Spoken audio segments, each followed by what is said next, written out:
Hello friends, welcome to brothers finance and good evening. ಇವತ್ತಿನ ದಿನ stock ಮಾರ್ಕೆಟಲ್ಲಿ ಬೆಳಿಗ್ಗೆಯಿಂದ ಸಂಜೆವರೆಗೂ ಏನು ನಡೆದಿದೆ ಮತ್ತು ನಾಳೆ ನಮ್ಮ ಮಾರ್ಕೆಟ್ ಯಾವ ಥರ ಇರ್ಬೋದು ಅಂತ ಈ ವಿಡಿಯೋದಲ್ಲಿ ಮಾತಾಡ್ಕೊಳ್ಳೋಣ. ಇವತ್ತಿನ ಮಾರ್ಕೆಟ್ ವಿಷಯಕ್ಕೆ ಬಂದರೆ ಸೆನ್ಸೆಕ್ಸ್ 118 ಪಾಯಿಂಟ್ಸ್ ಡೌನ್ ಆಗಿ 81,785 ಕ್ಲೋಸ್ ಆಗಿದೆ. ನಿಫ್ಟಿ 44 ಪಾಯಿಂಟ್ಸ್ ಡೌನ್ ಆಗಿ 25,069 ಕ್ಲೋಸ್ ಆಗಿದೆ. ಬ್ಯಾಂಕ್ ನಿಫ್ಟಿ 78 ಪಾಯಿಂಟ್ಸ್ ಗೇನ್ ಆಗಿ 54,887 ಕ್ಲೋಸ್ ಆಗಿದೆ. ಫ್ರೆಂಡ್ಸ್, ಇವತ್ತು ಮಾರ್ಕೆಟಲ್ಲಿ ನೋಡಿಕೊಂಡ್ರೆ ತುಂಬಾ ಅಪ್ಡೇಟ್ಸ್ ಇದ್ದಾವೆ. ಬರೀ ನಮ್ಮ ಇಂಡಿಯನ್ ಮಾರ್ಕೆಟ್ ಬಗ್ಗೆ ಮಾತ್ರನೇ ಅಲ್ಲ, ಗ್ಲೋಬಲ್ ಮಾರ್ಕೆಟ್ ರಿಲೇಟೆಡ್ ಆಗಿ ನೋಡ್ಕೊಂಡ್ರು ತುಂಬಾ ಅಪ್ಡೇಟ್ಸ್ ಇದ್ದಾವೆ. ಅವನ್ನ ಪ್ರತಿಯೊಂದನ್ನು ಮಾತಾಡ್ಕೊಳ್ಳೋಣ. ಅದ್ರ ಜೊತೆಗೆ ಇವತ್ತು ನಮ್ಮ ಮಾರ್ಕೆಟ್ ನ್ಯೂಸ್ ಅನಾಲಿಸಿಸ್ ವಿಡಿಯೋ ನೋಡ್ಕೊಂಡ್ರೆ ಸ್ವಲ್ಪ ಲೇಟಾಗಿ ಬಂದಿದೆ, ಯಾಕಂದ್ರೆ ಸ್ವಲ್ಪ ನನಗೆ ಕೋಲ್ಡ್ ಆಗಿದೆ. ಅದರಿಂದ ರೆಕಾರ್ಡಿಂಗ್ ಲೇಟ್ ಆಗಿರೋ ಕಾರಣದಿಂದ ಈ ತರ ಲೇಟಾಗಿ ಪೋಸ್ಟ್ ಮಾಡಿದೀವಿ. ಆದ್ರೆ ನಾಳೆಯಿಂದ ಈ ತರ ರಿಪೀಟ್ ಆಗಲ್ಲ. ನಾಳೆ ಆದ್ರೆ 7 ಗಂಟೆಗೆ ವಿಡಿಯೋನ ಪೋಸ್ಟ್ ಮಾಡೋದಕ್ಕೆ ತುಂಬಾನೇ ಪ್ರಯತ್ನ ಪಡ್ತೀನಿ. ನೆಕ್ಸ್ಟ್ ಅದಾದ್ಮೇಲೆ ಫ್ರೆಂಡ್ಸ್, ಫಸ್ಟ್ ಇವತ್ತು ಮಾರ್ಕೆಟ್ ನೋಡಿದ್ರಾ, ತುಂಬಾನೇ ವೊಲಟೈಲ್ ಆಗಿ ರಿಯಾಕ್ಟ್ ಆಗಿದೆ. ಇವತ್ತು ನಿಫ್ಟಿ ಆಗಲಿ, ಸೆನ್ಸೆಕ್ಸ್, ಬ್ಯಾಂಕ್ ನಿಫ್ಟಿ ಪ್ರತಿಯೊಂದು ಇಂಡಿಸಿಸ್ ಆದ್ರೂ ನೋಡಿ ಮಾರ್ನಿಂಗ್ ಅಲ್ಲಿ ಪಾಸಿಟಿವ್ ಗೆ ಓಪನ್ ಆದ್ವು. ಅಲ್ಲಿಂದ ಮಾರ್ಕೆಟ್ ಡೇ ಎಂಡ್ ಆಗೋವರೆಗೂ ವೊಲಟೈಲ್ ಆಗೇನೆ ರಿಯಾಕ್ಟ್ ಆಗಿದ್ದಾವೆ. ಜೊತೆಗೆ ನಿಫ್ಟಿ, ಸೆನ್ಸೆಕ್ಸ್ ನೋಡ್ಕೊಂಡ್ರೆ ಇವತ್ತು ನೆಗೆಟಿವ್ ಅಲ್ಲೇ ಕ್ಲೋಸ್ ಆಗಿದೆ. ಆದ್ರೆ ಮಿಡ್ ಅಂಡ್ ಸ್ಮಾಲ್ ಕ್ಯಾಪ್ಸ್ ನೋಡ್ಕೊಂಡ್ರೆ ಇವತ್ತು ಸಹ ಪಾಸಿಟಿವ್ ಅಲ್ಲೇ ಕ್ಲೋಸ್ ಆಗಿದ್ದಾವೆ. ಮತ್ತೆ ಫ್ರೆಂಡ್ಸ್, ನಮ್ಮ ಮಾರ್ಕೆಟ್ ಈ ತರ ವೊಲಟೈಲ್ ಆಗಿ ರಿಯಾಕ್ಟ್ ಆಗೋದಕ್ಕೆ ಮೇನ್ ರೀಸನ್ ಏನು ಅಂದ್ರೆ, ಬುಧವಾರ US ಅಲ್ಲಿ Fed chairman FOMC minutes meeting ಇದೆ. ಈ ಮೀಟಿಂಗ್ ಅಲ್ಲಿ ಏನಾದ್ರು ಫೆಡ್ ಚೇರ್ಮನ್ ಅವರು ರೇಟ್ ಕಟ್ ಮಾಡ್ತಾರಾ ಇಲ್ವಾ ಅಂತಾನೆ ಈ ತರ ವೊಲಟೈಲ್ ಆಗಿ ರಿಯಾಕ್ಟ್ ಆಗಿರೋದು. ಇವಾಗ ಪ್ರತಿಯೊಬ್ರು ಎಕ್ಸ್ಪೆಕ್ಟ್ ಮಾಡ್ತಾ ಇರೋ ಪ್ರಕಾರ 25 ಬೇಸಿಸ್ ಪಾಯಿಂಟ್ಸ್ ರೇಟ್ ಕಟ್ ಮಾಡ್ತಾರೆ ಅಂತ ಎಕ್ಸ್ಪೆಕ್ಟ್ ಮಾಡ್ತಾ ಇದ್ದಾರೆ. ಆದ್ರೆ ಫೆಡ್ ಚೇರ್ಮನ್ ಅವರು ರೇಟ್ ಕಟ್ ಏನಾದ್ರು ಮಾಡಲಿಲ್ಲ ಅಂದ್ರೆ ಅದು ಕಂಪ್ಲೀಟ್ ಮಾರ್ಕೆಟ್ಸ್ಗೆ ನೆಗೆಟಿವ್ ಆಗುತ್ತೆ. ಬರೀ US ಮಾರ್ಕೆಟ್ ಮಾತ್ರನೇ ಅಲ್ಲ, ನಮ್ಮ ಮಾರ್ಕೆಟ್ಗೂ ಕೂಡ ಇದು ತುಂಬಾನೇ ನೆಗೆಟಿವ್ ಆಗುತ್ತೆ. ಇವಾಗ US ಮಾರ್ಕೆಟ್ ನೋಡ್ಕೊಂಡ್ರೆ ತುಂಬಾನೇ ಪಾಸಿಟಿವ್ ಆಗಿ ಗ್ರೋ ಆಗ್ತಾ ಇದೆ. ಜೊತೆಗೆ ಆಲ್ ಟೈಮ್ ಹೈಸಲ್ಲೂ ಇದೆ. ಒಂದ್ ವೇಳೆ ಈ FOMC ಮಿನಿಟ್ಸ್ ಮೀಟಿಂಗ್ ಅಲ್ಲಿ ರೇಟ್ ಕಟ್ ಮಾಡಲಿಲ್ಲ ಅಂದ್ರೆ US ಮಾರ್ಕೆಟ್ ಫಾಲ್ ಆಗೋ ಚಾನ್ಸಸ್ ತುಂಬಾನೇ ಜಾಸ್ತಿ ಇರುತ್ತೆ. ಅದ್ರ ಜೊತೆಗೆ ಲಾಸ್ಟ್ 1 ವೀಕ್ ಅಲ್ಲಿ ನೋಡಿದ್ರ ರೇಟ್ ಕಟ್ ಮಾಡೋ ಚಾನ್ಸಸ್ ಜಾಸ್ತಿನೇ ಇದೆ ಅಂತ ನಿಯರ್ಲಿ 300 ಪಾಯಿಂಟ್ಸ್ ವರ್ಗು ನಿಫ್ಟಿನೇ ಪಾಸಿಟಿವ್ ಆಗಿ ರಿಯಾಕ್ಟ್ ಆಗಿದೆ. ಒಂದ್ ವೇಳೆ ರೇಟ್ ಕಟ್ ಏನಾದ್ರು ಮಾಡ್ಲಿಲ್ಲ ಅಂದ್ರೆ ಇದು ಕಂಪ್ಲೀಟ್ ನೆಗೆಟಿವ್ ಆಗುತ್ತೆ ನಮಗೂ ಸಹ. ಈ ರೇಟ್ ಕಟ್ ಬಗ್ಗೆ ಎಲ್ಲ ನಾಳೆ ನಾಡಿದ್ದು ಸಹ ಮಾತಾಡ್ಕೊಳ್ಳೋಣ. ನೆಕ್ಸ್ಟ್ ಅದಾದ್ಮೇಲೆ ಡೊನಾಲ್ಡ್ ಟ್ರಂಪ್ ಅವ್ರ ಬಗ್ಗೆ ಮಾತಾಡ್ಕೊಳ್ಳೋಣ. ಫ್ರೆಂಡ್ಸ್, ಹಿಂದಿನ ವಾರ ನೋಡ್ಕೊಂಡ್ರೆ ಯುರೋಪಿಯನ್ ಯೂನಿಯನ್ ಅವ್ರಿಗೆ ಹೇಳ್ತಾ ಇದ್ರು ಇವಾಗ ರಷ್ಯನ್ ಆಯಿಲ್ ನ ಪರ್ಚೇಸ್ ಮಾಡ್ತಾ ಇರೋ ಕಾರಣದಿಂದ ಚೈನಾ ಮೇಲೆ ಮತ್ತೆ ಇಂಡಿಯಾ ಮೇಲೆ 100% ಟ್ಯಾರಿಫ್ ಹಾಕಿ ಅಂತ ಇಲ್ಲ ಯುರೋಪಿಯನ್ ಯೂನಿಯನ್ ನ ಕೇಳ್ತಾ ಇದ್ರು. ಆದ್ರೆ ಈ ವೀಕೆಂಡ್ ಅಲ್ಲಿ ನೋಡ್ಕೊಂಡ್ರೆ ನ್ಯಾಟೋ ಇದೆ ಅಲ್ವಾ, ಈ ನ್ಯಾಟೋದವ್ರಿಗೆನೆ ಈ ರಷ್ಯನ್ ಆಯಿಲ್ ನ ಪರ್ಚೇಸ್ ಮಾಡ್ತಿರೋ ಕಾರಣದಿಂದ ಚೈನಾ ಮೇಲೆ 100% ಟ್ಯಾರಿಫ್ ಹಾಕಿ ಅಂತ ಸ್ಟೇಟ್ಮೆಂಟ್ಸ್ ಮಾಡಿದ್ದಾರೆ. ಫ್ರೆಂಡ್ಸ್, ಇವಾಗ ಯುರೋಪಿಯನ್ ಯೂನಿಯನ್ ಅಲ್ಲಿ ನೋಡ್ಕೊಂಡ್ರೆ 27 ಕಂಟ್ರೀಸ್ ಇದಾವೆ. ಅದೇ ನ್ಯಾಟೋದಲ್ಲಿ ನೋಡ್ಕೊಂಡ್ರೆ 32 ಕಂಟ್ರೀಸ್ ಇದಾವೆ. ಈ 32 ಕಂಟ್ರೀಸ್ ಮೇಲೆ ಪ್ರೆಷರ್ ಮಾಡ್ತಾ ಇದಾರೆ. ಇವಾಗ ರಷ್ಯನ್ ಆಯಿಲ್ ನ ಪರ್ಚೇಸ್ ಮಾಡ್ತಿರೋದಕ್ಕೆ ಚೈನಾ ಮೇಲೆ ಟ್ಯಾರಿಫ್ ನ ಹಾಕಿ ಅಂತ ಸ್ಟೇಟ್ಮೆಂಟ್ಸ್ ಮಾಡಿದ್ದಾರೆ. ಆದ್ರೆ ಇವಾಗ ನ್ಯಾಟೋದವ್ರಿಗೆ ಹೇಳ್ತಾ ಇದಾರಲ್ವಾ, ಆ ಟೈಮಲ್ಲಿ ನೋಡ್ಕೊಂಡ್ರೆ ಇಂಡಿಯಾ ರಿಲೇಟೆಡ್ ಆಗಿ ಯಾವುದೇ ತರ ಟ್ಯಾರಿಫ್ ನ ಹಾಕಿ ಅಂತ ಸ್ಟೇಟ್ಮೆಂಟ್ಸ್ ಬಂದಿಲ್ಲ. ಇದು ನಮಗೆ ಸ್ವಲ್ಪ ಪಾಸಿಟಿವ್ ಆಗುತ್ತೆ. ಅದಾದ್ಮೇಲೆ ಈ ರಷ್ಯಾ ಉಕ್ರೇನ್ ರಿಲೇಟೆಡ್ ಆಗಿ ನೋಡ್ಕೊಂಡ್ರೆ ಈ ವೀಕೆಂಡ್ ಅಲ್ಲಿ ಸಹ ಒಂದು ಯುದ್ಧ ನಡೆದಿದೆ. ಇವಾಗ ಯುಕ್ರೇನ್ ಅವ್ರು ಇದಾರಲ್ವಾ, ಇವ್ರು ನೋಡ್ಕೊಂಡ್ರೆ ರಷ್ಯನ್ ಆಯಿಲ್ ರಿಫೈನರೀಸ್ ಇರ್ತಾವಲ್ವಾ, ಈ ಆಯಿಲ್ ರಿಫೈನರೀಸ್ ಮೇಲೆ ಡ್ರೋನ್ ಅಟ್ಯಾಕ್ಸ್ ಮಾಡಿದ್ದಾರೆ ಅಂತ ಅಪ್ಡೇಟ್ ಆಗಿದೆ. ಮತ್ತೆ ಇವಾಗ ಇಂಡಿಯಾ ನೋಡ್ಕೊಂಡ್ರೆ ಯುರೋಪಿಯನ್ ಯೂನಿಯನ್ ಜೊತೆ ಈ ಫ್ರೀ ಟ್ರೇಡ್ ಅಗ್ರಿಮೆಂಟ್ ನೆಗೋಸಿಯೇಷನ್ಸ್ ಎಲ್ಲ ನಡೀತಾ ಇದಾವೆ ಅಂತ ಲಾಸ್ಟ್ ವೀಕೆಂಡ್ ಮಾತಾಡ್ಕೊಂಡಿದ್ವಲ್ವಾ.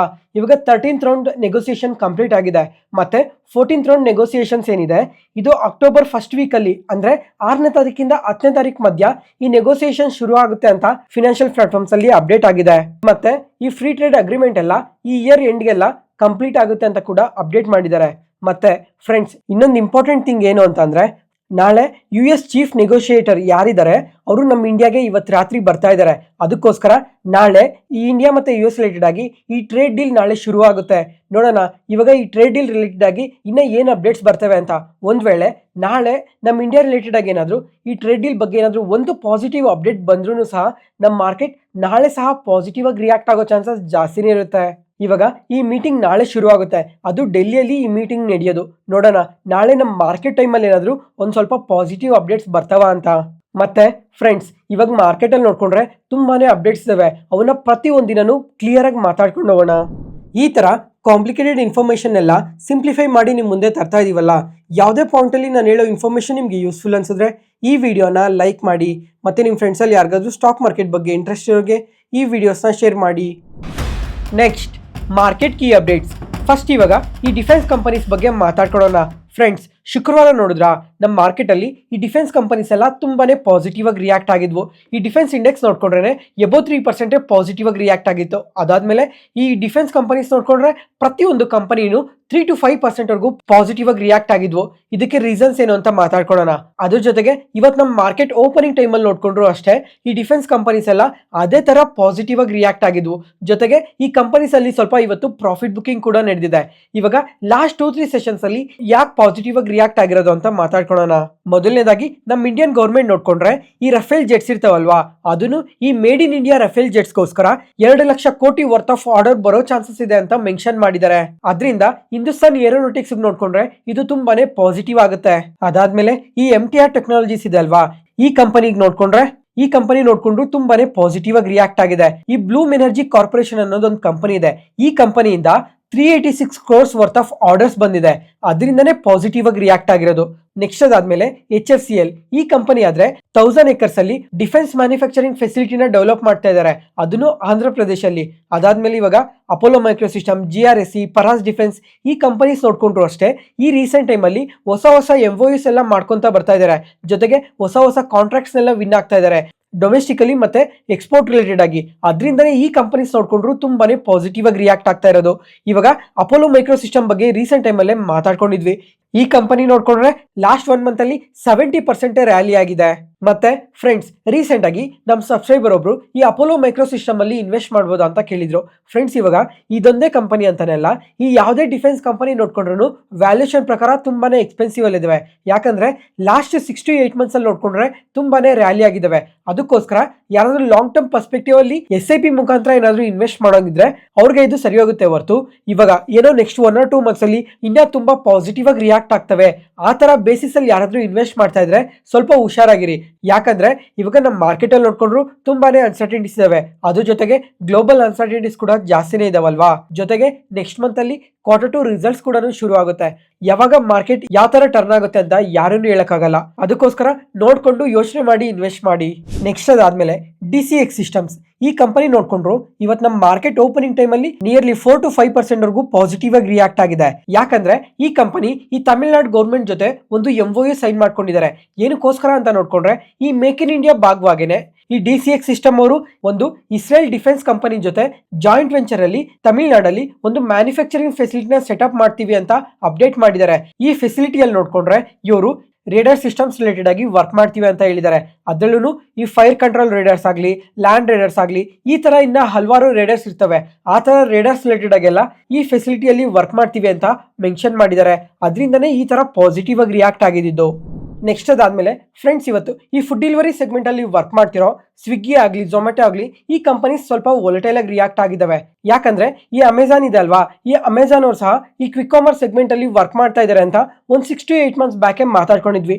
ಮತ್ತೆ ಇವತ್ತು ನೋಡ್ಕೊಂಡ್ರೆ ಇವ್ರ ಕಡೆಯಿಂದ ಇನ್ನೊಂದು ಹೊಸ ಅಪ್ಡೇಟ್ ಬಂದಿದೆ. ಇವ್ರು ಇವಾಗ ಈ ಮುಂಬೈಯಲ್ಲೂ ಸಹ 10 minutes ಡೆಲಿವರಿನ ಸ್ಟಾರ್ಟ್ ಮಾಡ್ತಾ ಇದೀವಿ ಅಂತ ಅಪ್ಡೇಟ್ ಮಾಡಿದ್ದಾರೆ. ಅದರಿಂದ ಈ ಸ್ವಿಗ್ಗಿ ಝೊಮ್ಯಾಟೊ ನೋಡ್ಕೊಂಡ್ರೆ ಸ್ವಲ್ಪ ವೊಲಟೈಲ್ ಆಗಿ ರಿಯಾಕ್ಟ್ ಆಗಿದ್ದಾವೆ. ಫ್ರೆಂಡ್ಸ್, ಇವಾಗ ಅಮೆಜಾನ್ ಅವರು ಮುಂಬೈಯಲ್ಲಿ ಅವ್ರ ಸರ್ವಿಸಸ್ ನ ಲಾಂಚ್ ಮಾಡಿದೀವಿ ಅಂತ ಅಪ್ಡೇಟ್ ಮಾಡಿದಾರಲ್ವಾ, ಆದ್ರೂ ಸಹ ನೀವ್ ಯಾರಾದ್ರೂ ಸ್ವಿಗ್ಗಿಯಲ್ಲೋ ಝೊಮ್ಯಾಟೊಲ್ಲೋ ಇನ್ವೆಸ್ಟ್ ಮಾಡಿದ್ರೆ ಯಾವುದೇ ತರ ಟೆನ್ಷನ್ ತಗೊಳಕ್ ಹೋಗ್ಬೇಡಿ. ಯಾಕಂದ್ರೆ ಒಂದು 6 months ಬ್ಯಾಕೇನೆ ಇದ್ರ ಬಗ್ಗೆ ಮಾತಾಡ್ಕೊಂಡಿದ್ವಿ. ಇವಾಗ ಅಮೆಜಾನ್ ಅವ್ರು ನೋಡ್ಕೊಂಡ್ರೆ ಮುಂಚೆ ಈ 10 minutes ಡೆಲಿವರಿನ ಬೆಂಗಳೂರಲ್ಲಿ ಶುರು ಮಾಡಿದ್ರು, ಅದಾದ್ಮೇಲೆ ಡೆಲ್ಲಿಯಲ್ಲಿ ಶುರು ಮಾಡಿದ್ರು, ಮತ್ತೆ ಇವಾಗ ಮುಂಬೈಯಲ್ಲಿ ಶುರು ಮಾಡಿದ್ದಾರೆ. ಅಮೆಜಾನ್ ಅವ್ರ ಹತ್ರ ಈ ಡಾರ್ಕ್ ಸ್ಟೋರ್ಸ್ ನೋಡ್ಕೊಂಡ್ರೆ ತುಂಬಾನೇ ಕಮ್ಮಿ ಇದಾವೆ. ಅದರಿಂದ ಸರ್ವಿಸಸ್ ಕೂಡ ಈ ಎರಡು ಕಂಪನೀಸ್ಗೆ ಕಂಪೇರ್ ಮಾಡ್ಕೊಂಡ್ರೆ ಸ್ವಲ್ಪ ಕಮ್ಮಿನೇ ಪ್ರೊವೈಡ್ ಮಾಡ್ತಾ ಇದ್ದಾರೆ. ಜೊತೆಗೆ ಇವ್ರು ಡಾರ್ಕ್ ಸ್ಟೋರ್ಸ್ ನ ರ್ಯಾಪಿಡ್ ಆಗಿ ಏನು ಎಕ್ಸ್ಪೆಂಡ್ ಮಾಡ್ತಾನೆ ಇಲ್ಲ. ಇವಾಗ ಪ್ರೆಸೆಂಟ್ ನೋಡ್ಕೊಂಡ್ರೆ ಯಾರ್ಯಾರ ಹತ್ರ ಎಷ್ಟೆಷ್ಟು ಡಾರ್ಕ್ ಸ್ಟೋರ್ಸ್ ಇದಾವೆ ಅಂತ ನೋಡ್ಕೊಂಡ್ರೆ ಫಸ್ಟ್ ಇವಾಗ ಝೊಮ್ಯಾಟೊ ಅವ್ರದ್ದು ಬ್ಲಿಂಕಿಟ್ ಇದಲ್ವಾ, ಬ್ಲಿಂಕಿಟ್ ಹತ್ರ ನೋಡ್ಕೊಂಡ್ರೆ ಅಪ್ರಾಕ್ಸಿಮೇಟ್ಲಿ 1007 ಡಾರ್ಕ್ ಸ್ಟೋರ್ಸ್ ಇದಾವೆ ಅಂತ ಮೆನ್ಷನ್ ಮಾಡಿದ್ದಾರೆ. ಅದ್ರ ಜೊತೆಗೆ ಈ ವರ್ಷ ಡಿಸೆಂಬರ್ಗೆಲ್ಲ ಅದು 2000ಗೆ ಕೂಡ ರೀಚ್ ಆಗುತ್ತೆ ಅಂತ ಮೆನ್ಷನ್ ಮಾಡಿದ್ದಾರೆ. ಮತ್ತೆ ಈ ಸ್ವಿಗ್ಗಿ ಇದೆ ಅಲ್ವಾ, ಸ್ವಿಗ್ಗಿ ಅವ್ರ ಹತ್ರ ಇನ್ಸ್ಟಾಮಾರ್ಟ್ ಇದೆ, ಇವ್ರ ಹತ್ರ ನೋಡ್ಕೊಂಡ್ರೆ 1021 ಡಾರ್ಕ್ ಸ್ಟೋರ್ಸ್ ಇದಾವೆ. ಮತ್ತೆ ಇವರು 124 ಸಿಟೀಸ್ ಅಲ್ಲಿ ಆಪರೇಟ್ ಮಾಡ್ತಾ ಇದ್ದಾರೆ. ಜೆಪ್ಟೋ ಹತ್ರ ನೋಡ್ಕೊಂಡ್ರು ಅಷ್ಟೇ 900 ಇಂದ 1000 ಡಾರ್ಕ್ ಸ್ಟೋರ್ಸ್ ಇದಾವೆ. ಅದಾದ್ಮೇಲೆ ಬಿಗ್ ಬಾಸ್ಕೆಟ್ ಹತ್ರ 700 ಡಾರ್ಕ್ ಸ್ಟೋರ್ಸ್ ಇದಾವೆ. ಆದ್ರೆ ಅಮೆಜಾನ್ ಹತ್ರ ನೋಡ್ಕೊಂಡ್ರೆ ನಿಯರ್ಲಿ 100 ಡಾರ್ಕ್ ಸ್ಟೋರ್ಸ್ ಮಾತ್ರನೇ ಇರೋದು. ಜೊತೆಗೆ ಈ ಗ್ಯಾಪ್ ಇದೆ ನೋಡಿ, 100 ಡಾರ್ಕ್ ಸ್ಟೋರ್ಸ್ಗೂ 1000 ಡಾರ್ಕ್ ಸ್ಟೋರ್ಸ್ಗೂ ಇದಕ್ಕೆ ತುಂಬಾನೇ ಡಿಫ್ರೆನ್ಸ್ ಇದೆ. ಜೊತೆಗೆ ಇವ್ರ ಬಿಸ್ನೆಸ್ ನೋಡ್ಕೊಂಡ್ರೆ ತುಂಬಾನೇ ಕಮ್ಮಿ ಇದೆ. ಅದ್ರ ಜೊತೆಗೆ ಇವರು 3 cities ಅಲ್ಲಿ ಮಾತ್ರನೇ ಇವಾಗ ಆಪರೇಟ್ ಮಾಡ್ತಾ ಇರೋದು. ಆದ್ರೆ ಸ್ವಿಗ್ಗಿ ಆಗಲಿ, ಝೊಮ್ಯಾಟೊ ಆಗಲಿ, ಜೆಪ್ಟೋ ಆಗಲಿ ಈ ಕಂಪನೀಸ್ ಆದ್ರೆ ಆಲ್ ಓವರ್ ಇಂಡಿಯಾ ಆಪರೇಟ್ ಮಾಡ್ತಾ ಇದ್ದಾರೆ. ಜೊತೆಗೆ ಇವ್ರಿಗೆ ಡಾಟ್ ಸ್ಟೋರ್ಸ್ ನೋಡ್ಕೊಂಡ್ರು ತುಂಬಾನೇ ಜಾಸ್ತಿ ಇದಾವೆ. ಅದಕ್ಕೋಸ್ಕರ ಯಾರನ್ನು ಟೆನ್ಷನ್ ತಗೊಳಕ್ ಹೋಗ್ಬೇಡಿ, ಸ್ವಿಗ್ಗಿ ಮತ್ತು ಝೊಮ್ಯಾಟೊ ಅಲ್ಲಿ ಇನ್ವೆಸ್ಟ್ ಮಾಡಿರೋರು. ಮತ್ತೆ ಫ್ರೆಂಡ್ಸ್, ಇವಾಗ ನಿಮ್ಗೆ ಯಾರಿಗಾದ್ರೂ ನೆನಪಿದೆಯೋ ಇಲ್ವೋ ನನಗೆ ಗೊತ್ತಿಲ್ಲ, ನಾನೇ ಒಂದು 6 months ಬ್ಯಾಕ್ ಇದ್ರ ಬಗ್ಗೆ ಮಾತಾಡ್ಬೇಕಾದ್ರೆ ಇವಾಗ ಅಮೆಝಾನ್ ಅವ್ರು ಎಂಟರ್ ಆಗ್ತಾ ಇರೋದ್ರಿಂದ ಇವೆರಡು ಕಂಪನೀಸ್ಗೆ ಇದು ತುಂಬಾನೇ ನೆಗೆಟಿವ್ ಆಗುತ್ತೆ ಅಂತ ಮೆನ್ಷನ್ ಮಾಡಿದ್ದೆ. ಏನಕ್ಕೆ ಆ ತರ ಮೆನ್ಷನ್ ಮಾಡಿದ್ದೆ ಅಂತ ಅಂದ್ರೆ, ಇವಾಗ ಅಮೆಝಾನ್ ಅವ್ರು ನೋಡ್ಕೊಂಡ್ರೆ ಆಲ್ ಓವರ್ ಇಂಡಿಯಾ ಇವ್ರು ಬಿಸ್ನೆಸ್ ನ ಮಾಡ್ತಾ ಇದಾರಲ್ವಾ, ಅದೇ ತರ ಈ ಕ್ವಿಕ್ ಕಾಮರ್ಸ್ ಸೆಗ್ಮೆಂಟ್ ಅಲ್ಲೂ ತುಂಬಾನೇ ರ್ಯಾಪಿಡ್ ಆಗಿ ಗ್ರೋ ಆದ್ರೆ ಅದು ಈ ಕಂಪನೀಸ್ಗೆ ನೆಗೆಟಿವ್ ಅಂತ ಮಾತಾಡ್ಕೊಂಡಿದ್ವಿ. ಆದ್ರೆ ಇವರು ಈ ಕ್ವಿಕ್ ಕಾಮರ್ಸ್ ಸೆಗ್ಮೆಂಟ್ ಅಲ್ಲಿ ರ್ಯಾಪಿಡ್ ಆಗಿ ಏನು ಎಕ್ಸ್ಪ್ಯಾಂಡ್ ಆಗ್ತಿಲ್ಲ, ಅದರಿಂದ ಮೇಜರ್ ಆಗಿ ಎರಡು ಕಂಪನೀಸ್ಗೆ ನೆಗೆಟಿವ್ ಏನಾಗಲ್ಲ. ಮತ್ತೆ ಇವಾಗ ಅನಲಿಸ್ಟ್ ಸಮೇತ ಇದನ್ನೇ ಹೇಳ್ತಾ ಇದ್ದಾರೆ. ಆಮ್ಕೆ ಗ್ಲೋಬಲ್ ಅವರು, ಜೇಮ್ ಫಿನಾನ್ಷಿಯಲ್ಸ್ ಅವರು, ನೂಮ್ರಾ ಅವರು, ಮೋರ್ಗನ್ ಸ್ಟಾನ್ಲೆ ಈ ತರ ಪ್ರತಿಯೊಬ್ರು ಅನಲಿಸ್ಟನು ಇದನ್ನೇ ಮೆನ್ಷನ್ ಮಾಡಿದ್ದಾರೆ. ಇವಾಗ ಇವರು ಈ ಸೆಗ್ಮೆಂಟ್ ಅಲ್ಲಿ ರ್ಯಾಪಿಡ್ ಆಗಿ ಏನು ಗ್ರೋ ಆಗ್ತಿಲ್ಲ, ರ್ಯಾಪಿಡ್ ಆಗಿ ಗ್ರೋ ಆಗೋ ಟೈಮಲ್ಲಿ ಯೋಚನೆ ಮಾಡಬೇಕು. ಇವಾಗ ಪ್ರೆಸೆಂಟ್ ಯಾವುದೇ ತರ ಟೆನ್ಷನ್ಸ್ ಇಲ್ಲ ಅಂತ ಮೆನ್ಷನ್ ಮಾಡಿದ್ದಾರೆ. ನೆಕ್ಸ್ಟ್ ಅದಾದ್ಮೇಲೆ ಸ್ವಿಗ್ಗಿ ಬಗ್ಗೆ ನೋಡ್ಕೊಂಡ್ರೆ ಇನ್ನೊಂದು ಅಪ್ಡೇಟ್ ಕೂಡ ಇದೆ. ಇವಾಗ ಒಂದ್ಸಲ ನಾವು ಸ್ವಿಗ್ಗಿ ಆಗಲಿ ಝೊಮ್ಯಾಟೊ ಆಗಲಿ ಓಪನ್ ಮಾಡಿ ಏನಾದರೂ ಆರ್ಡರ್ ಮಾಡಿದ್ರೆ ಮಿನಿಮಮ್ 300, 400, 500, 600 ಈ ತರ ಬಿಲ್ ಆಗುತ್ತಲ್ವಾ. ಅದಕ್ಕೋಸ್ಕರ ಇವಾಗ ಸ್ವಿಗ್ಗಿ ಅವ್ರು ನೋಡ್ಕೊಂಡ್ರೆ ಈ ಬಜೆಟ್ ಫ್ರೆಂಡ್ಲಿ ಮೀಲ್ಸ್ ಇರ್ತಾವಲ್ವಾ, ಅಂದ್ರೆ 100 rupees ಇಂದ 150 rupees ಒಳಗಡೆ ಮೀಲ್ಸ್ ಇರ್ತಾವಲ್ವಾ, ಈ ಮೀಲ್ಸ್ ನ ಕೂಡ ಸೆಲ್ ಮಾಡ್ತೀವಿ. ಅದಕ್ಕೋಸ್ಕರ ಒಂದು ಹೊಸ ಆಪ್ ನ ಕೂಡ ಲಾಂಚ್ ಮಾಡಿದ್ದಾರೆ. ಆ ಆಪ್ ಹೆಸರೇ ಟೋಯಿಂಗ್ ಅಂತ ಆ್ಯಪ್. ಇದನ್ನ ಇವಾಗ ಶುರುವಲ್ಲಿ ಪುಣೆಯಲ್ಲಿ ಲಾಂಚ್ ಮಾಡಿದ್ದಾರೆ. ನೋಡೋಣ ಕಮಿಂಗ್ ಟೈಮಲ್ಲಿ ಇದನ್ನ ಬೇರೆ ಬೇರೆ ಸ್ಟೇಟ್ಸ್ಗೆಲ್ಲಾನು ತರ್ತಾರ ಅಂತ. ಮತ್ತೆ ಫ್ರೆಂಡ್ಸ್, ಇವಾಗ ಈ ಬಜೆಟ್ ಫ್ರೆಂಡ್ಲಿ ಮೀಲ್ಸ್ನ ಏನಕ್ಕೋಸ್ಕರ ತಂದಿದ್ದಾರೆ ಅಂತಂದ್ರೆ, ಇವಾಗ ಸ್ಟೂಡೆಂಟ್ಸ್ಗೆ, ಫ್ರೆಶರ್ಸ್ಗೆ, ಜಾಬ್ಗೆ ಜಾಯ್ನ್ ಆಗಿರ್ತಾರಲ್ವಾ ಹೊಸದಾಗಿ, ಅಂಥವ್ರಿಗೆ ಇದು ತುಂಬಾನೇ ಉಪಯೋಗ ಆಗಲಿ ಅಂತ ಇವಾಗ ಪುಣೆಯಲ್ಲಿ ಲಾಂಚ್ ಮಾಡಿದ್ದಾರೆ. ನೋಡೋಣ ಕಮಿಂಗ್ ಟೈಮಲ್ಲಿ ಇದನ್ನ ಬೆಂಗಳೂರಿಗೂ ಸಮೇತ ತರ್ತಾರ ಅಂತ. ಮತ್ತೆ ಫ್ರೆಂಡ್ಸ್, ನೀವು ಯಾರಾದರೂ ಈ ಸ್ವಿಗ್ಗಿ ಮತ್ತೆ ಝೊಮ್ಯಾಟೊ ಅಲ್ಲಿ ರೆಗ್ಯುಲರ್ ಆಗಿ ಆರ್ಡರ್ ಮಾಡ್ತಾ ಇದ್ರೆ ಒಂದ್ಸಲ ಕಮೆಂಟ್ ಸೆಕ್ಷನ್ ಅಲ್ಲಿ ಕಮೆಂಟ್ ಮಾಡಿ. ನೆಕ್ಸ್ಟ್ ಅದಾದ್ಮೇಲೆ ಫ್ರೆಂಡ್ಸ್, ಶುಕ್ರವಾರ ನಮ್ಮ ಮಾರ್ಕೆಟ್ ನ್ಯೂಸ್ ಅಲ್ಲಿ ನೋಡ್ಕೊಂಡ್ರೆ ಈ ಮ್ಯಾಕ್ರೋಟೆಕ್ ಡೆವಲಪರ್ಸ್ ಬಗ್ಗೆ ಮಾತಾಡ್ಕೊಂಡಿದ್ವಿ. ಅವತ್ತು ನೋಡ್ಕೊಂಡ್ರೆ ತುಂಬಾನೇ ಪಾಸಿಟಿವ್ ಆಗಿ ರಿಯಾಕ್ಟ್ ಆಗಿತ್ತು. ಅದ್ರ ಜೊತೆಗೆ ವಿಡಿಯೋ ತಮ್ನೇಲ್ ಅಲ್ಲೂ ಕೂಡ ಮೆನ್ಷನ್ ಮಾಡಿದ್ದೆ, ಈ 30,000 ಕೋಟಿ ಆರ್ಡರ್ ಬಂದಿದೆ ಈ ಡೇಟಾ ಸೆಂಟರ್ ರಿಲೇಟೆಡ್ ಆಗಿ ಅಂತ. ಅದಾದ್ಮೇಲೆ ಇವತ್ತು ನೋಡ್ಕೊಂಡ್ರು ಅಷ್ಟೇ ಈ ಡೇಟಾ ಸೆಂಟರ್ ರಿಲೇಟೆಡ್ ಆಗಿ ಯಾವ್ಯಾವ ಕಂಪನೀಸ್ ವರ್ಕ್ ಮಾಡ್ತಾ ಇದಾವೋ ಆ ಕಂಪನೀಸ್ ಎಲ್ಲ ತುಂಬಾನೇ ಪಾಸಿಟಿವ್ ಆಗಿ ರಿಯಾಕ್ಟ್ ಆಗಿದಾವೆ. ಅದರಲ್ಲಿ ಇವಾಗ ಅನಂತರಾಜ್ ನೋಡಿದ್ರ ಇಂಟರ್ಡೇ ಸೆಷನ್ ಅಲ್ಲಿ ನಿಯರ್ಲಿ 13% ಪಾಸಿಟಿವ್ ಆಗಿ ರಿಯಾಕ್ಟ್ ಆಗಿದೆ. ಬರೀ ಇದೊಂದು ಕಂಪನಿ ಅಂತ ಮಾತ್ರನೇ ಅಲ್ಲ, ಈ ಡೇಟಾ ಸೆಂಟರ್ ರಿಲೇಟೆಡ್ ಆಗಿ ಯಾರ್ಯಾರು ವರ್ಕ್ ಮಾಡ್ತಾ ಇದಾರೋ ಆ ಕಂಪನೀಸ್ ಎಲ್ಲ ತುಂಬಾನೇ ಪಾಸಿಟಿವ್ ಆಗಿ ರಿಯಾಕ್ಟ್ ಆಗಿದಾವೆ. ಇದಕ್ಕೆ ರೀಸನ್ ಏನು ಅಂತಂದ್ರೆ, ಇವತ್ತು ಬಿಸ್ನೆಸ್ ಸ್ಟ್ಯಾಂಡರ್ಡ್ಸ್ ಇದೆ ಅಲ್ವಾ, ಈ ಬಿಸ್ನೆಸ್ ಸ್ಟ್ಯಾಂಡರ್ಡ್ಸ್ ಅಲ್ಲಿ ಒಂದು ಆರ್ಟಿಕಲ್ ಅಪ್ಡೇಟ್ ಆಗಿದೆ. ಅದ್ರಲ್ಲಿ ನೋಡ್ಕೊಂಡ್ರೆ ಇವಾಗ ಗೌರ್ಮೆಂಟ್ ಈ ಡೇಟಾ ಸೆಂಟರ್ಸ್ ರಿಲೇಟೆಡ್ ಆಗಿ 20 years ಟ್ಯಾಕ್ಸ್ ಎಕ್ಸಾಮ್ಷನ್ ಕೊಡೋದಕ್ಕೆ ಪ್ರಪೋಸಲ್ ಇಟ್ಟಿದ್ದಾರೆ ಅಂತ ಬಿಸ್ನೆಸ್ ಸ್ಟ್ಯಾಂಡರ್ಡ್ಸ್ ಅಲ್ಲಿ ಅಪ್ಡೇಟ್ ಆಗಿದೆ. ಅದ್ರ ಜೊತೆಗೆ ಇವಾಗ ಸ್ಟೇಟ್ ಗೌರ್ಮೆಂಟ್ ನೋಡ್ಕೊಂಡ್ರು ಈ ಡೇಟಾ ಸೆಂಟರ್ ರಿಲೇಟೆಡ್ ಆಗಿ ತುಂಬಾನೇ ಎಂಕರೇಜ್ ಮಾಡ್ತಾ ಇದ್ದಾರೆ. ಮತ್ತೆ ಅದ್ರ ಜೊತೆಗೆ STL ನೆಟ್ವರ್ಕ್ಸ್ ನೋಡಿದ್ರ ಇವತ್ತು 5% ಪಾಸಿಟಿವ್ ಅಲ್ಲಿ ಸರ್ಕ್ಯೂಟ್ ಲಾಕ್ ಆಗಿದೆ. ಯಾಕಂದ್ರೆ ಇವಾಗ ಈ ಕಂಪನಿ ನೋಡ್ಕೊಂಡ್ರು ಈ ಡೇಟಾ ಸೆಂಟರ್ ರಿಲೇಟೆಡ್ ಆಗಿ ವರ್ಕ್ ಮಾಡ್ತಾರೆ. ಅದ್ರ ಜೊತೆಗೆ ಇವತ್ತು ಪವರ್ ಗ್ರಿಡ್ ಅವರಿಂದ 360 crores ವರ್ತ್ ಆಫ್ ಕಾಂಟ್ರಾಕ್ಟ್ ಕೂಡ ಬಂದಿದೆ. ಅದರಿಂದನೂ ಈ ತರ ಪಾಸಿಟಿವ್ ಆಗಿ ರಿಯಾಕ್ಟ್ ಆಗಿದೆ. ಮತ್ತೆ ಫ್ರೆಂಡ್ಸ್, ಇವಾಗ ಈ ಡೇಟಾ ಸೆಂಟರ್ ಅಲ್ಲಿ ಯಾರ್ಯಾರು ವರ್ಕ್ ಮಾಡ್ತಾ ಇದಾರೆ, ಯಾವ್ಯಾವ ಕಂಪನೀಸ್ಗೆ ಯಾವ್ಯಾವ ಸೆಗ್ಮೆಂಟ್ಸ್ ಇಂದ ಯಾರ್ಯಾರಿಗೆ ಅಡ್ವಾಂಟೇಜ್ ಇರುತ್ತೆ ಅಂತ ಕ್ಲಿಯರ್ ಆಗಿ ಗೊತ್ತಾಗುತ್ತೆ. ಇವಾಗ ಇನ್ಫ್ರಾ ರಿಲೇಟೆಡ್ ಆಗಿ ಅನಂತರಾಜ್ ಅವರು ವರ್ಕ್ ಮಾಡ್ತಾರೆ, ಟೆಲಿಕಮ್ಯುನಿಕೇಶನ್ ರಿಲೇಟೆಡ್ ಆಗಿ HCL ಟೆಕ್ನಾಲಜೀಸ್ ಅವರು ವರ್ಕ್ ಮಾಡ್ತಾರೆ. ಅದೇ ಇವಾಗ ಯಾವ್ಯಾವ ಸೆಗ್ಮೆಂಟ್ ಅಲ್ಲಿ ಯಾರ್ಯಾರು ಇದ್ದಾರೆ ಅನ್ನೋದು ಇಲ್ಲೇ ಕ್ಲಿಯರ್ ಆಗಿ ಗೊತ್ತಾಗುತ್ತೆ.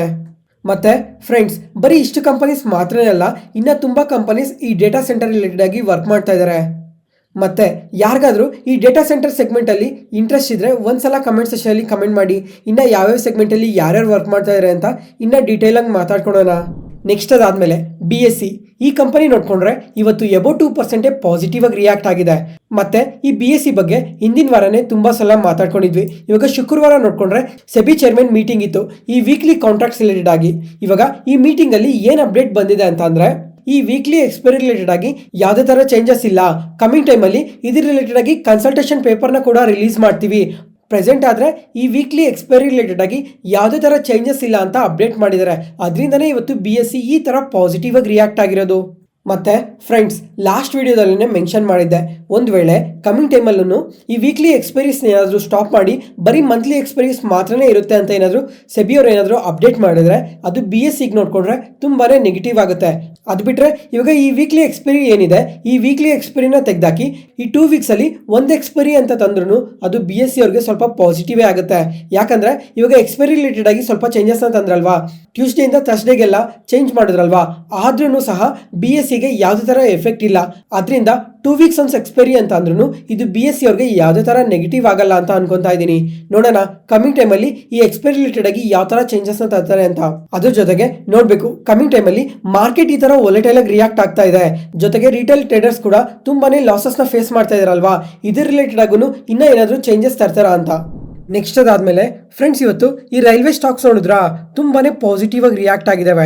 ನಿಯರ್ಲಿ 8 to 9% ವರೆಗೂ ಪಾಸಿಟಿವ್ ಆಗಿ ರಿಯಾಕ್ಟ್ ಆಗಿದಾವೆ. RVNL, Ircon international, Texmaco rail and engineering, Jupiter wagons, Titagarh rail, IRFC ಈ ತರ ಪ್ರತಿಯೊಂದು ಕಂಪನಿ ನೋಡ್ಕೊಂಡ್ರು 5 to 9% ಪಾಸಿಟಿವ್ ಆಗಿ ರಿಯಾಕ್ಟ್ ಆಗಿದಾವೆ. ಯಾಕಂದ್ರೆ ಈ ಕಂಪನೀಸ್ಗೆಲ್ಲ ಸ್ವಲ್ಪ ಹೊಸ ಆರ್ಡರ್ಸ್ ಬಂದಿದಾವೆ, ಅದರಿಂದನೇ ಈ ತರ ಪಾಸಿಟಿವ್ ಆಗಿ ರಿಯಾಕ್ಟ್ ಆಗಿರೋದು. ಅದರಲ್ಲಿ RVNL ನೋಡ್ಕೊಂಡ್ರೆ ಸೆಂಟ್ರಲ್ ರೈಲ್ವೇಸ್ ಇಂದ ಒಂದು ಕಾಂಟ್ರಾಕ್ಟ್ ಬಂದಿದೆ, ಮತ್ತೆ ಟೆಕ್ಸ್ಮ್ಯಾಕೋ ರೈಲ್ ಅವ್ರಿಗೆ ನೋಡ್ಕೊಂಡ್ರೆ 129 crores ಆರ್ಡರ್ ಬಂದಿದೆ. ಅದಾದ್ಮೇಲೆ ಜೂಪಿಟರ್ ವೇಗನ್ಸ್ ಅವ್ರಿಗೆ ನೋಡ್ಕೊಂಡ್ರೆ ಇವ್ರಿಗೊಂದು ಸಬ್ಸಿಡರಿ ಕಂಪನಿ ಇದೆ, ಆ ಕಂಪನಿಗೆ 113 crores ಆರ್ಡರ್ ಬಂದಿರೋದು. ಮತ್ತೆ ರೈಲ್ಟೆಲ್ ಕಾರ್ಪೊರೇಷನ್ ಅವ್ರಿಗೆ ನೋಡ್ಕೊಂಡ್ರೆ 210 crores ಆರ್ಡರ್ ಬಂದಿದೆ. ಈ ತರ ಮಲ್ಟಿಪಲ್ ಆರ್ಡರ್ಸ್ ಬಂದಿರೋದ್ರಿಂದನೇ ಈ ಕಂಪನೀಸ್ ಎಲ್ಲ ಪಾಸಿಟಿವ್ ಆಗಿ ರಿಯಾಕ್ಟ್ ಆಗಿರೋದು. ಇವತ್ತಿಗೆ ಅಪ್ಡೇಟ್ಸ್ ಮುಗೀತು. ಈ ವಿಡಿಯೋ ಇಷ್ಟ ಆದರೆ ಲೈಕ್ ಮಾಡಿ, ಶೇರ್ ಮಾಡಿ, ಸಬ್ಸ್ಕ್ರೈಬ್ ಆಗಿ. ಮತ್ತೆ ನಾಳೆ ಹೊಸ ಸ್ಟಾಕ್ ಮಾರ್ಕೆಟ್ ನ್ಯೂಸ್ ಅನಾಲಿಸಿಸ್ ವಿಡಿಯೋಲಿ ಸಿಗೋಣ. ನಾನು ಹೇಳಿದ ಇನ್ಫಾರ್ಮೇಷನಲ್ಲಿ ಯಾವುದೇ ಥರ ಡೌಟ್ ಇದ್ದರೂ ಕಮೆಂಟ್ ಸೆಷನಲ್ಲಿ ಕಮೆಂಟ್ ಮಾಡಿ, ಪ್ರತಿಯೊಂದು ಕಮೆಂಟ್ಗೂ ರಿಪ್ಲೈ ಕೊಡ್ತೀನಿ. Thank you.